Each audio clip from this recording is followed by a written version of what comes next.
All right.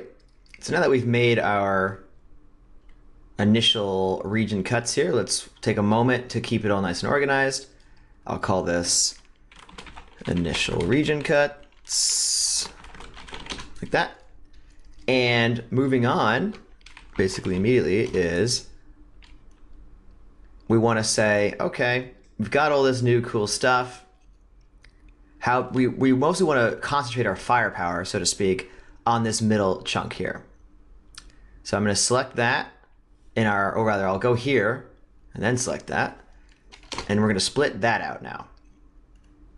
So that's going to be where we do most of our destruction. So coming from here, again, the left side will be that, the right side will be everything else. Now, how are we going to cut this up? Well, that'll be kind of what we were talking about in the Boolean lesson. Let's take the middle curve, the one that comes down the middle here, and we're going to use that as a guide to set up a bunch of cutting planes.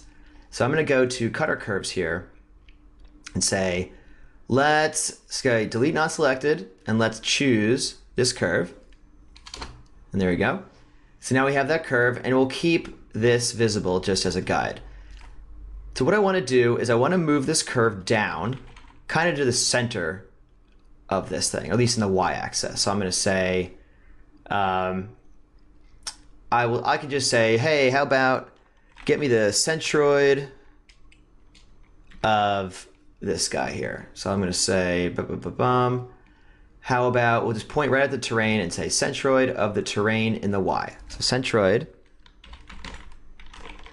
terrain, and we use the thing that's called an enumerator in the y direction. Here we go. So we've translated it down to about halfway through this thing. Now we can use that kind of how we were talking about. We're going to basically set up some points.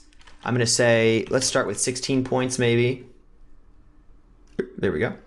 16 points along the curve. We're going to randomize the normal that we're going to use to orient our cutting planes in a moment. So we say we want a normal. We want it to be inside a sphere. We can look at the normal by zooming in on it. They're pretty small, but there they are. In fact, we can just go in here and say for the guides, scale normals like 2. So now we can really see them as we're doing our work later on. So there we go. And actually, an even better idea is let's visualize this, because this is actually what we'll be cutting. Because we're going to want to make sure that our cutting planes actually span this whole thing. So I'm going to drop a grid down. And I'm going to put the grid to be in the YZ plane here. I want it to be straight up and down for when I orient this. And right off the bat, I could put a copy to points, just how we did in that little Boolean chapter there.